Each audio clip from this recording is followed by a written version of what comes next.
Morning. Good morning. How's everybody doing? What a beautiful day, huh? So today is the first Sunday in July. The Sunday when the United Methodist ministers traditionally switch churches if they've been called to a new congregation. So I have two pieces of very good news for you.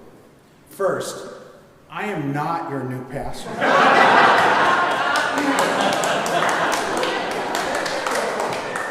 I was a little too enthusiastic, I think. And second, Reverend Melissa Ramming is our new pastor, and we do both have degrees in anthropology, but my hair is long and gray and hers isn't, so much of the similarity ends there. Melissa will join us for worship and communion next Sunday and has started her pastoral duties already. So on this Sunday, which was July 6th in 1986, 37 years ago, I attended Wallingford for the first time at the urging of my sister Robbie, who wanted me to join the choir. There we go. It was the first Sunday for Reverend Dick Esslinger, a seminary professor who was with us for just 1 year. Since that time, I have seen 10 ministers come and go at our church, if my count is correct, with Melissa becoming the 11th this month. However, when I look around the choir and the congregation, I see many faces that were here when I arrived. I agree with the United Methodist model of appointing ministers, but I would also have preferred to have fewer pastors in this period. Would that have been better for us? Perhaps, but who can say? Our history, good and bad, is our history. The sermon title today is LTR, Long-Term Relationships, which I thought was a good topic for us this year. Usually this is an abbreviation found on dating sites, which I'm sure most of you are familiar with. A lot of dating site people? No.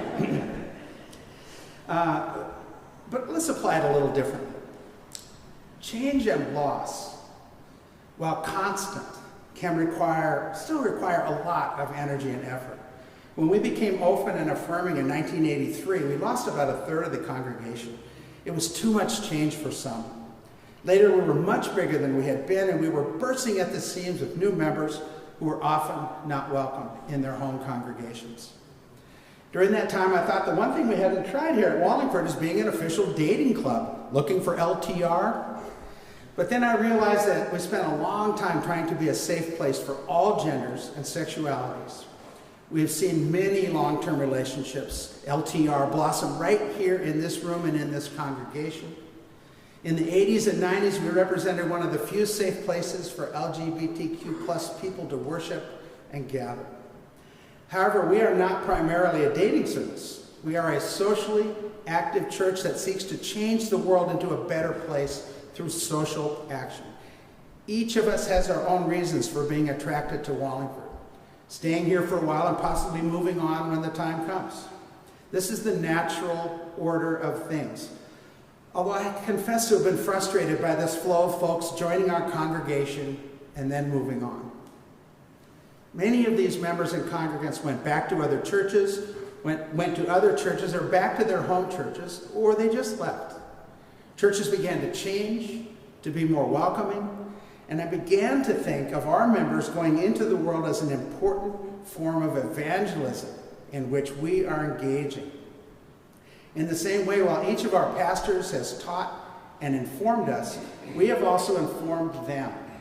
And these former ministers will spend their lives spreading a word influenced by us. Think of all the people you have known from Wallingford who are now enriching other congregations and gathering elsewhere. This is a long-term relationship. We stay connected to many of these folks, but even the ones who are not active in our lives are bringing our example to their current groups, families, and congregations.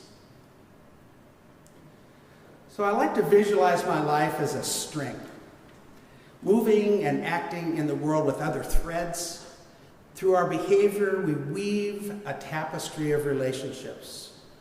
These can be viewed looking at the past, at the present, or toward our future. We are strongest when we have new threads of lives both joining us and leaving. They take some of us with them. We are influenced by them in turn. Now, before talking about Sister Parish, which is the official reason for our chat today, I want to reference values. We want to agree on what is right and what is wrong, but how do I find the values by which I want to live? As a young person, I would check with my parents, the Bible, the church, or my teachers in order to decide what was right, what was good, and what was not. Well, it turns out that some of that advice was not necessarily accurate or helpful. Fortunately, I realized early on that being angry at my brother was not a mortal sin, and would not send me to eternal damnation. I hope. In my value system, maintaining long friendships is a solid, strong positive. I recognize that other people vary in this value. Some are embedded in large family and social groups, while others live more solitary lives, perhaps with certain key friends. We all have our groups of relationships, large or small. There is no right way to do it. Each of us is simply living our lives in the best way we can. But many of us here will agree that the support and connections offered by this church are deeply significant in our lives. Each of us relates to Wallingford in our own way, but the total, the sum of us, is an incredible, dynamic, and active institution of people doing their best in the world. I value this more than I can tell you, and I believe many of you share that value. Here we are at Wallingford. We are part of a 2,000-year long-term relationship. And I will be the first to point out that flaws in the church over time, flaws so deep as to be almost unforgivable. However damaged is the institutional church over the centuries with its ties to power, racism, and misogyny, there have always been good people that attended, worshiped simply, and did their best to bring good in the world.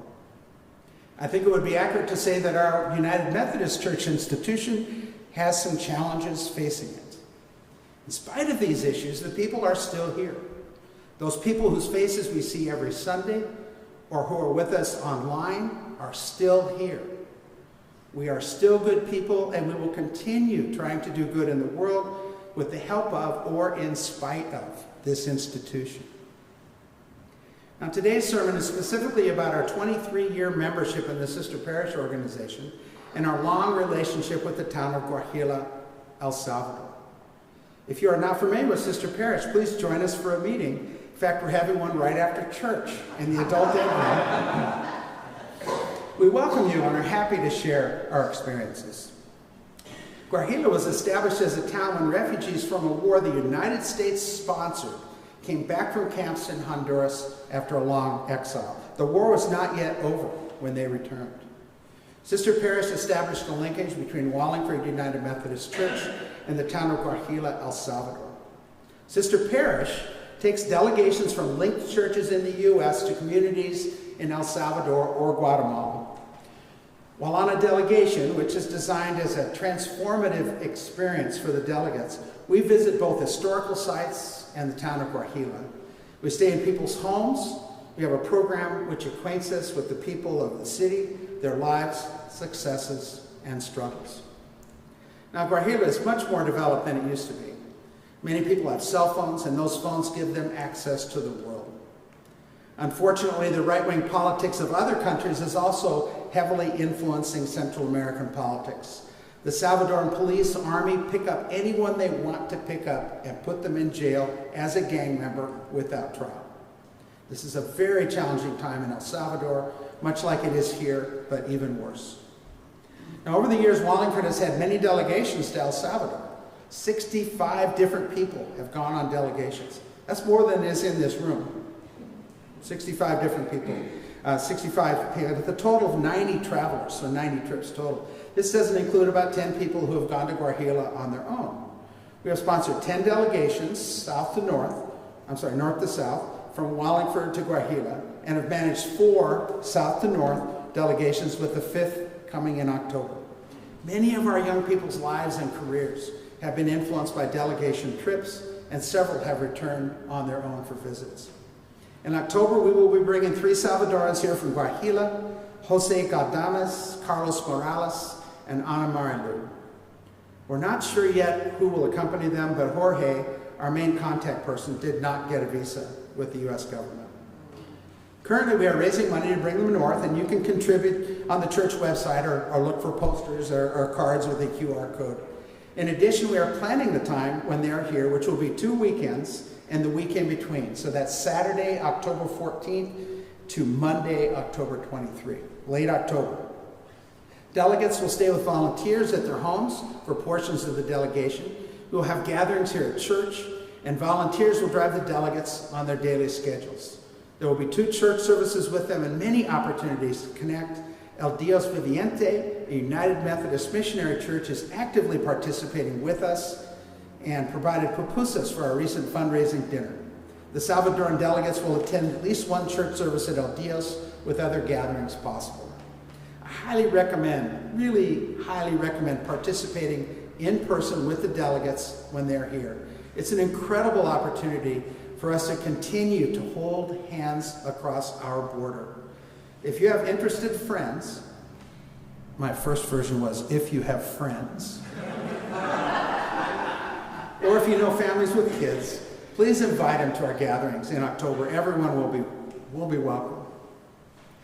I started participating in Sister Parish on a south to north delegation. I had so much fun spending the day with the Salvadorans that I decided to go to Guajila and went on the next delegation.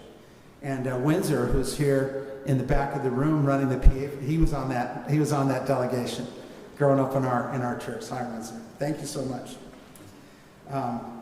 The upcoming South to North is a terrific learning opportunity for anyone who would like to know more about El Salvador or Central American life and politics. Some of these folks are veterans of the Civil War and have seen a great many things in their lives. Now, my favorite part about Sister Parish is that it is not a one-way street. Sister Parish is not a traditional ministry engaged in saving the poor unfortunates in another country. Sister Parish is not us going down to troubled Central America to teach the poor people there how to have a better life. Sister Parish is people from Central America and people from North America sitting down together and breaking bread. We introduce ourselves. We share a little bit about our lives. We listen to each of us talk. Perhaps we discuss some issues. We ask for help. We offer help. We listen while each person in the room has a chance to talk. We finish our meals and we clean up together. Please join us in October for our South to North Sister Parish delegation. In our 23 years with Guajila, we have experienced fabulous, colorful threads that have woven themselves into our fabric. We have contributed our possibly less colorful threads to theirs.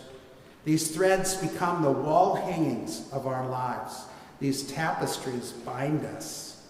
Let us keep living. Let us keep weaving. Amen.